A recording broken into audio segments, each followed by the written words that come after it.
My dad set up a college fund for my cousin but not me, so I exposed my dad's affair with my aunt, revealing my cousin was actually my half-sister and tore our family apart. I, 22F, recently uncovered a devastating secret that has shattered my family. I'm the youngest of 3 siblings, with 2 older brothers, Brian, 28M, and Ryan, 28M. We've always been close, but there's been this underlying tension in our family regarding our cousin Lily, 21F. Growing up in a small suburban town, our family was always seen as picture perfect from the outside. We lived in a cozy 2-story house with a white picket fence, and our dad, 52M, was a respected high school teacher. But behind closed doors, things were far from perfect. Our mom passed away when I was born due to complications during childbirth. I never got to meet her, but my brothers have told me countless stories about her kindness and warmth. They said she had a contagious laugh and could light up any room she entered. Dad was devastated by her death, and for years, he threw himself into his work in raising us kids. As we grew older, we noticed that Dad seemed to have a special bond with our cousin Lily. She's the only child of our Aunt Karen, 48F, and Uncle Mark, 50M. At first, we didn't think much of it. After all, Lily was an only child, and we thought maybe Dad was just trying to make her feel included in our family. But as the years went by, the favoritism became more apparent and harder to ignore. Dad would buy Lily expensive gifts for her birthday and Christmas, while we got practical items like clothes or school supplies. He'd attend all of her school events, even if it meant missing one of ours. It was a constant source of frustration for my brothers and me. I remember one particular incident when I was about 12. It was the day of my big piano recital, something I'd been practicing for months. Dad had promised he'd be there, but at the last minute, he called to say he couldn't make it because Lily had a minor cold and needed someone to look after her. I was crushed, and it took me weeks to forgive him. When I started high school, Dad insisted on driving Lily and me to school together every day, even though it meant waking up extra early. He'd make a big deal about us spending time together, almost forcing a friendship between us. It was exhausting and annoying, especially as we got older and developed different interests. Lily and I were in the same grade, despite her being a year younger. She'd always been smart and had skipped a grade in elementary school. This meant we shared many classes together, which only added to the pressure of being around each other constantly. In high school, Lily would often try to insert herself into my friend groups or activities. She'd show up uninvited to parties or hangouts, always mentioning how close we were as cousins. It was embarrassing and made it hard for me to have my own social life. I remember one time when I was hanging out with my crush at the local ice cream parlor, and Lily showed up out of nowhere, sitting down with us and talking about embarrassing childhood stories. Needless to say, that potential relationship never took off. As we grew older, the favoritism towards Lily became even more apparent. When my brothers graduated high school, they had to work hard for scholarships and take out loans for college. Dad didn't have much saved up for their education, claiming that his teacher's salary couldn't stretch that far. Brian ended up going to a state school and working part-time to make ends meet. Ryan joined the military to help pay for his education. They both struggled financially throughout college, often having to choose between buying textbooks or having enough food for the week. But when it came time for Lily and me to apply for colleges, things were different. I overheard a conversation between Dad and Aunt Karen about a college fund for Lily. They were discussing investment options and talking about how they'd been saving for years to ensure Lily could go to any school she wanted. This revelation shocked me to my core. How could my dad set up a college fund for my cousin but not for his own children? It didn't make any sense. That's when a terrible thought crossed my mind: what if Lily was actually my half-sister? The more I thought about it, the more things started to add up. The constant favoritism, the secret college fund, the way Dad and Aunt Karen always seemed to have private conversations at family gatherings. I couldn't shake this suspicion, so I decided to investigate. I managed to secretly obtain a strand of Lily's hair from her hairbrush during a family dinner. I sent it off for a DNA test, along with my own sample. The waiting period was agonizing. I couldn't focus on my studies, and my grades started to slip. My friends noticed I was distracted, but I couldn't bring myself to tell them what was going on. When the results finally came back, they confirmed my worst fears: Lily and I shared the same biological father. The implications of this were enormous.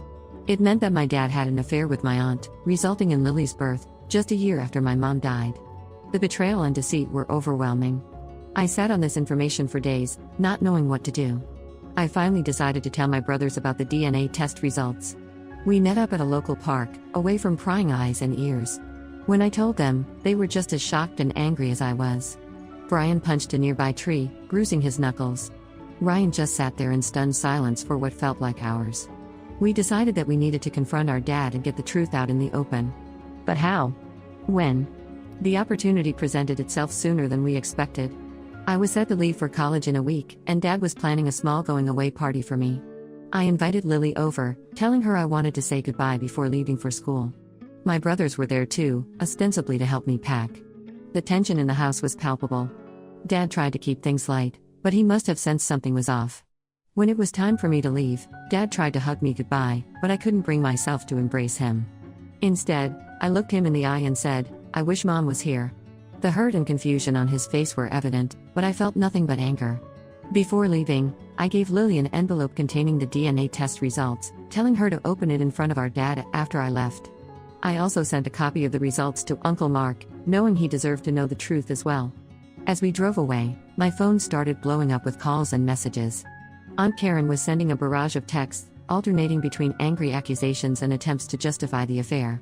She called me ungrateful, saying I had no idea what she and Dad had been through. Dad, on the other hand, remained silent, not even trying to defend himself or apologize. Now, as I sit in my dorm room, surrounded by unopened boxes and a life that feels like it's been turned upside down, I can't help but wonder if I made the right decision. The truth is out, but at what cost? Our family is in chaos, and I feel responsible for it all. But how could I have kept living with such a massive lie? Ida for revealing this secret and potentially destroying our family? Update 1. It's been about 3 weeks since I revealed the truth about my dad's affair with Aunt Karen, and the aftermath has been nothing short of a tsunami hitting our family. I wanted to give an update on what's been happening, as things have developed in ways I never anticipated. The day after I left for college, Uncle Mark apparently confronted Aunt Karen and Dad. According to my cousin Lily, who called me in tears the next day, it was an explosive confrontation.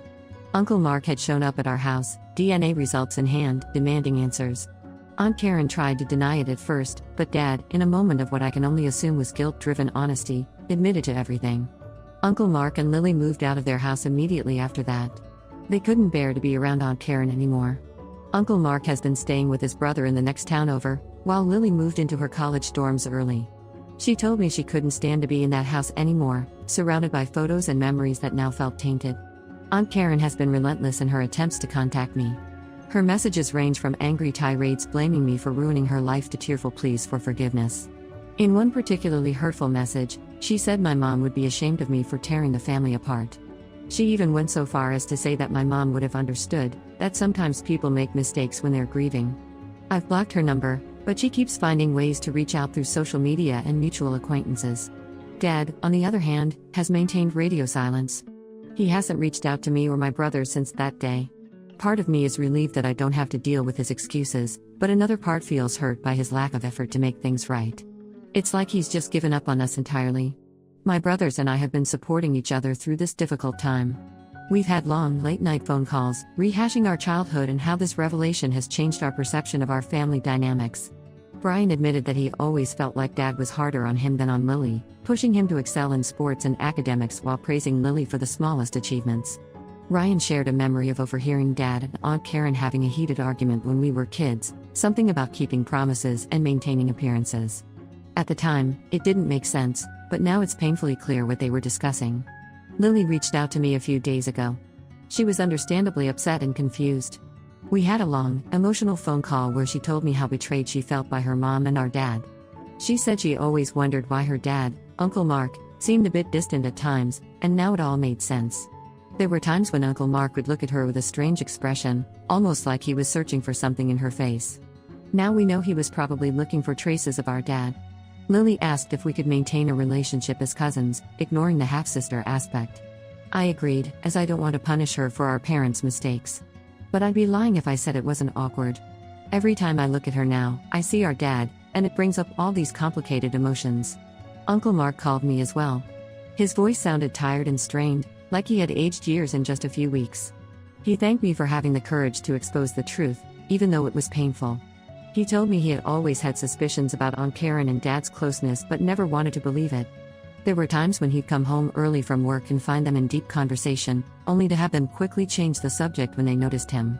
He said he felt like a fool for not trusting his instincts sooner. He's filed for divorce and is seeking full custody of Lily, even though she's legally an adult now. I think it's more of a symbolic gesture, a way of asserting that he's her real father, regardless of biology. Lily seems torn about it all. She loves Uncle Mark, but she's struggling with the idea that the man she thought was her father for her whole life isn't biologically related to her. The extended family is divided on the issue. Some relatives are supportive of me and my brothers, praising us for standing up for the truth. My grandmother, Dad's mom, called me to say how proud she was of me for being brave enough to bring this to light.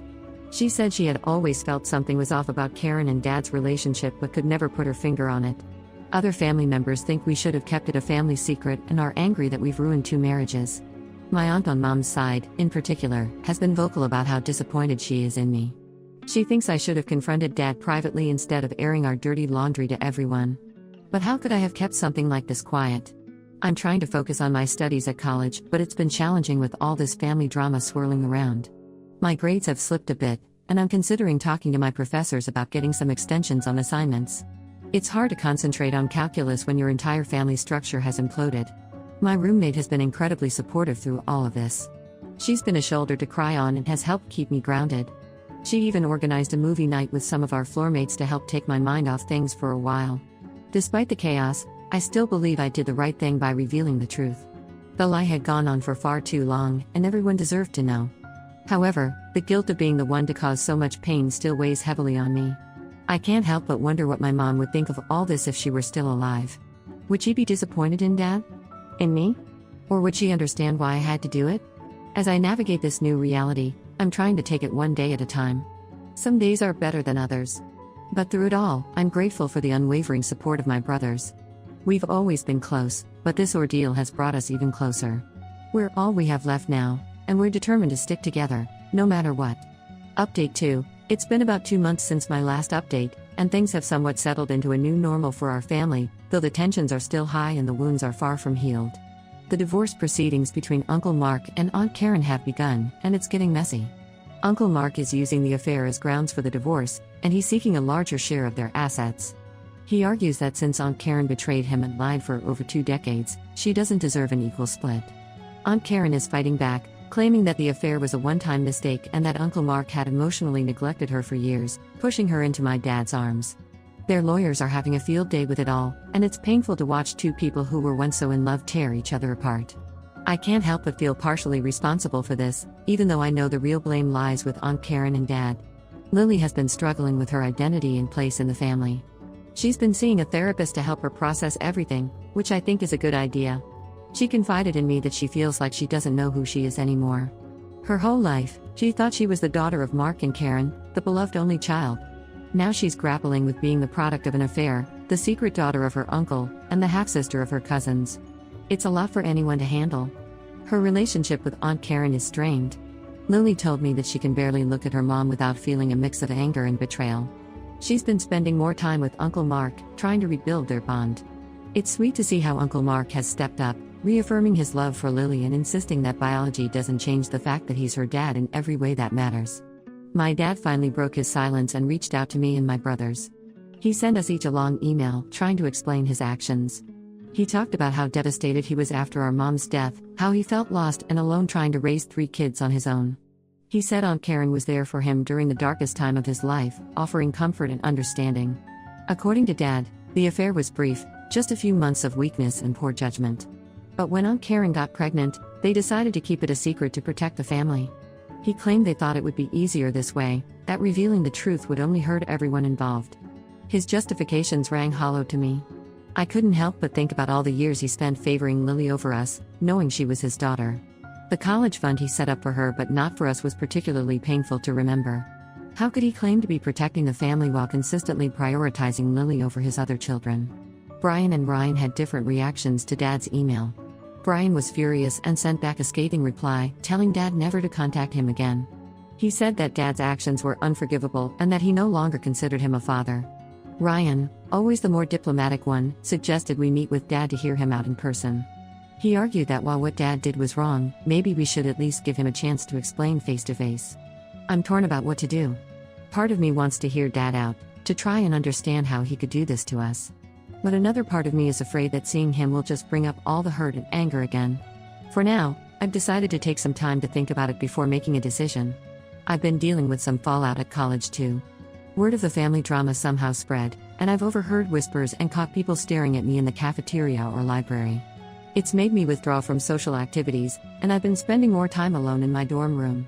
My roommate has been great, trying to coax me out to events or just to grab coffee, but most days I just don't have the energy for it. On a slightly positive note, this whole ordeal has brought me and my brothers closer together. We talk almost every day now, supporting each other through the emotional roller coaster. We're even making plans to get an apartment together after I graduate next year. The idea of having a space that's just ours, free from the complicated history of our childhood home, is really appealing. Aunt Karen has finally stopped trying to contact me directly, but I've heard from other family members that she's been bad-mouthing me to anyone who will listen.